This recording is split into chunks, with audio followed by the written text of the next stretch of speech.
How to apply for Capital One Business Credit Card. Welcome back to Let Me Help, and let's get started with this easy tutorial. Open up a browser and search for Capital One or just search for Capital One Business Card Login. Now from here, you can log in to either of your commercial banking or your Spark Small Business Credit Card. I have selected the Spark one. Now wait until your website completely loads up.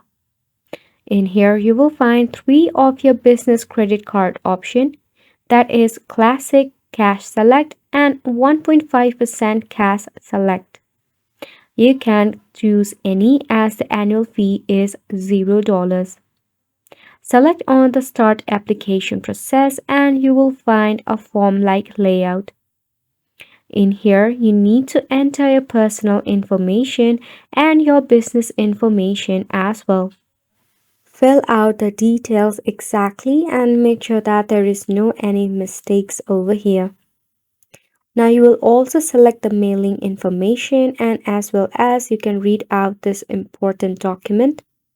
Now once you have read out all of this and entered all of this, you can just tap on the continue button.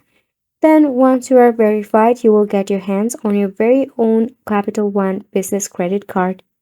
And that is all for the video as well. Thank you so much for tuning in.